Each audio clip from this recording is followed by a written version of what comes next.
کیا مقام ہوگا. جس وقت میں علم کی دنیا میں آیا تو پھر مجھے شرم آئی کہ میں مسلمان کیوں ہوں. ہمارے ذخائر علم میں اس ماں کو کفر کی گالی دی گئی. یہ شرمناک تصور دین ہے اور یہ اموی دین ہے. یہ اموی دین ہے، ان کا گھڑا ہوا دین ہے، اور 1000 سال تک ہمارے معتقدات میں یہ بات رہی. ہماری کوئی تفسیر اس آلودگی سے پاک نہیں ہے، کوئی حدیث اس آلودگی سے پاک نہیں ہے. تو میں کدھر جاتا؟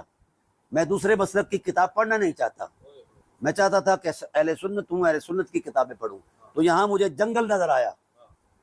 یہ کفر، یعنی کفر سے نیچے بات ہی نہیں. حضور کے والد گرامی کے لیے بھی یہ ٹائٹل. تو پھر میں نے سوچا کہ میں یہ اسلام چھوڑنا چاہتا ہوں.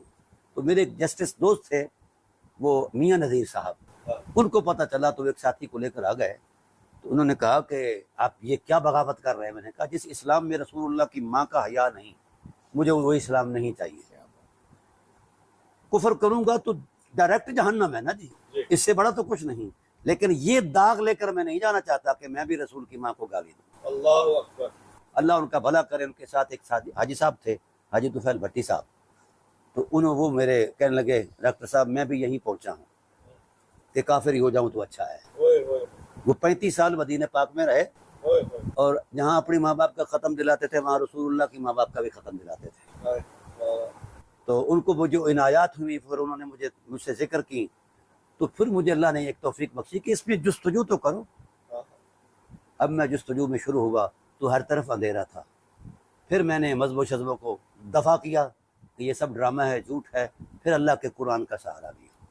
تو اللہ کے قرآن نے مجھے کھول کھول کر بتایا کہ اس آیت کے اس آغوش میں رسول اللہ کی ماں کی یہ شرافت موجود ہے، یہ مقام موجود ہے، یہ تقدس موجود ہے، جو بھی الحمدللہ تعالیٰ میں نے اپنی کتابوں کے اندر ظاہر کیا ہے. اب انشاءاللہ اس پر مزید کام کر رہا ہوں. تو گزارش یہ ہے کہ دیکھیے، جب کوئی میری ماں کے متعلق گھٹیا لفظ کہتا ہے تو میں اس کا کلیجہ پھاڑ دیتا ہوں. تیری ایسی تیسی تو ہوتا کون ہے؟ اور رسول کی ماں پر وہ بھی کفر کی گالی، اور اس پر مذہب، یہ ہے ڈرامہ بازی. تو اس لیے ہم نے سوچا کہ اللہ نے یہ توفیق بخشی. پھر اللہ تعالیٰ کی ذات نے میرے راستے آسان کیے. جب میں لکھتا تھا تو اس وقت آیتوں میں گم ہوتا تھا، انہی کی برکت سے، انہی کی خیرات سے. تو پھر جب میرا علم یا میری صلاحیت فکر ختم ہو جاتی تو رسول اللہ صلی اللہ علیہ وسلم شفقت فرماتے، مجھے یہ نعمتیں عطا کرتے اور میں لکھتا. شیشی والا واقعہ اس پہ اختصار کریں. شیشی والا واقعہ بڑا عجیب ہے جی. اس سے پہلے ایک ہوا کہ میں ایک مقام پر آیا قرآن کے، لیکن یہ باتیں عامیانہ نہیں ہیں. وہ ناراض ہو جاتے ہیں بڑے لوگ جو ہیں، اور ان کو ان لوگوں کو یہ ہضم بھی نہیں ہوتی یہ چیزیں. چلو آپ کہہ رہے ہیں مہمان ہیں تو آپ کی تقریب میں، ورنہ میں یہ نہیں بیان کرتا. کہ بلا یہ دیکھ، مجھے یہ اللہ نے توفیق بخشی، میں نے اپنی ان کتابوں کا ایک حرف بھی بے وضو نہیں لکھا. رسول کی ماں اتنی بلند ہے، میں تو اس کو قرآن کے آئینے میں دیکھتا ہوں. تو اس طرح قرآن کے لیے وضو ضروری ہے، ان کے ذکر کے لیے بھی وضو ضروری ہے. حضور کے والد گرامی ہیں، جد کریم ہیں وغیرہ. ان کا کردار ہی ایسا ہے جو نبوت کی تصدیق بنائے، چھوٹا کردار ہے. جو قرآن کی تائید بنائے، چھوٹا کردار ہے. بہرحال میں لکھتا، ایک مقام آیا بڑا نازک. اگر میں وہ مقام اس آیت سے استدلال کرتا تو اہل سنت ساری ٹوٹتی تھی. اچھا. ہاں، اب تو ویسے ہی ٹوٹی ہوئی ہے. جو انہوں نے ٹھیکہ اٹھا رکھا ہے اہل سنت کا. ویسے الحمدللہ روئے زمین کے اہل سنت کے اکابر لوگ مجھ سے پیار کرتے ہیں، عربی ہیں، خواہ عجمی ہیں، خواہ فارسی ہے، کوئی ہیں. یہ صرف ایک ٹھیکیداری ہے یہاں کو چند لوگوں کی. انہوں نے خود کو اہل سنت کا ٹائٹل دے کر کام وہ یہودیوں والا کر رہے ہیں. ہاں، فکر ان کی وہی ہے، بنو امیہ کی اور یہودیوں کی. بہرحال ہم ان سے کیا لینا دینا، ہم اپنی ذوق کی بات کرتے ہیں. میں دیکھ وہاں شش پنج میں بیٹھا کہ اگر لکھتا ہوں تو سنیت کا ٹائٹل جاتا ہے، اگر نہیں لکھتا تو کتاب جاتی ہے. تو الجھ گیا اللہ تعالیٰ سے. میں جیسا ہوتا ہے نا کہ پاگل آدمی، میں نے کہا اللہ میرا علم ختم ہو گیا، تیرا تو نہیں ختم ہوا. کیا تو ام عیسیٰ کی عربت کو بیان کرے تو پوری ان کے ٹائٹل پر صورت نازل فرمائے تو 2 لفظ ادھر نہیں مل پائے؟ یہ باتیں جو بغاوت کی ہوتی ہیں، جو میں سمجھتا ہوں کہ یہ اللہ تعالیٰ معاف فرمائے، علم کی دنیا میں یہ کفریہ کلمہ ہے، اس طرح سے نہ میں اللہ تعالیٰ سے لڑ رہا ہوں۔ اٹھا وہاں کرسی سے تو جہاں سفر پر جا کر بیٹھ گیا، وہاں پھر میں نے سرکار کی بارگاہ میں استغاثہ کیا کہ یا رسول اللہ، ہم نے سنی ہونے کے ناطے سے ایک عقیدہ بنایا تھا کہ آپ مشکل کشا ہیں، اس پر ہم نے مناظرے کیے، آپ کو مشکل کشا نہ ماننے والوں، حاجت روا نہ ماننے والوں سے مناظرے کیے، ان کو لتاڑا، لیکن آج میں اپنے ایمان کی اور اس عقیدے کی تصدیق چاہتا ہوں۔ واہ،